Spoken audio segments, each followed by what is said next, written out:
Noong Hulyo 2025, official siyang naklasify ng FIBA bilang isang naturalized player, hindi bilang local player sa isang basketball eligibility rules. Nabigo ang efforts ng Samaang Basketball ng Pilipinas, ang SBP, na maipakita na nakuha niya ang kanyang Philippine passport bago siya umabot ng edad na 16, kahit hindi siya maaaring maglaro bilang local sa Gilas, Pilipinas. Dahil dito, hindi siya sumali sa 2025 PBA Rookie Draft kahit na inaasahang magiging number 1 pick kung nagpadeklara siya.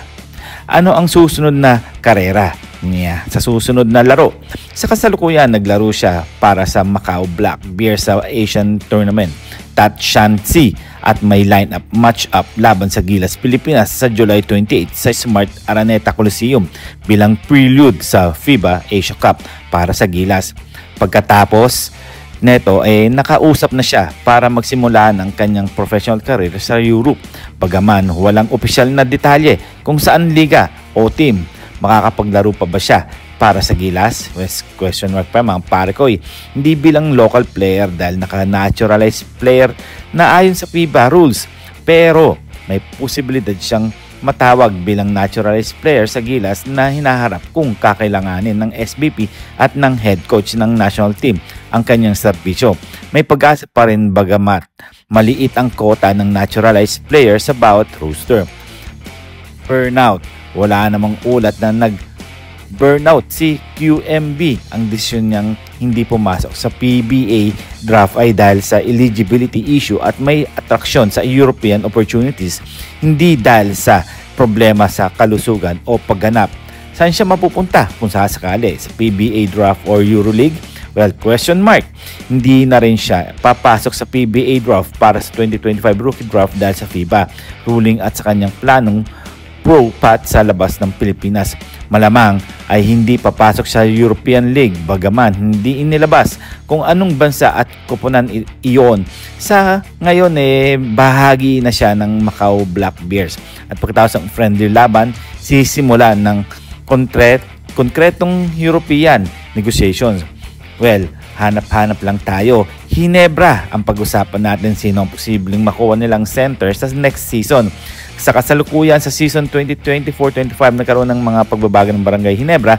Nakuha nila si Isaac Go at Stephen Holt mula kay Terra Fira. Pinalitan nila sina Christian Stan Hardinger at Stanley Pringle at nakuha rin nila si Troy Rosario, free agent para punan ang frontcourt depth. May mga bali-balita at rumor. May mga rumor mula kay Snowbada noong Nobyembre 2024 na ang Hinebra ay nagtatarget ng dalawang center na sina Ken Marcarino, Terrafirma at JP Eram ng tropang Giga. Lalo na't may injuries sina Japet Aguilar at iba pang mga bigs. Sino ang malamang na makukuha? Si JP Eram malamang-lamang. Isang established veteran center ay defensive presence at rim protection. Maaaring target ng Hinebra yan kung available. Si Ken Marcarino naman ay younger prospect. Gusto itong i-develop bilang long-term reinforcement na kailangan ng commitment sa future. Well, internal depth. Maaaring patuloy silang mag-develop ni Isaac Go o depende sa ilang export na malaking na import gaya ni Justin Brownlee at Governor's Cup para punan ang sentro. Well, kung kayo, ano ang inyong masasabi dito? Posibleng makakuha ng Hinebra si JP Eram o Carino? Depende sa availability at salary cap, trade feasibility. Kung ayaw mag-trade ng malalaking pangalan, malamang magre-rely sila sa internal o option tulad ni Go at Aguilar kasama ang flexibility nila, Troy Rosario.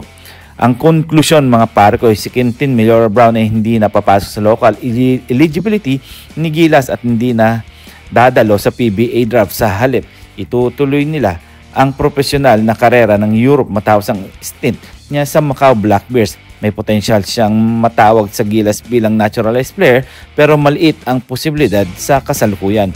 Samantala si Barangay Hinebra ay patuloy nag-explore ng trade para sa frontcourt. JP Eram o Ken Marcarino ang nasa radar nila o kaya susuporta sa internal centers na sina Go o Aguilar plus forward Troy Rosario.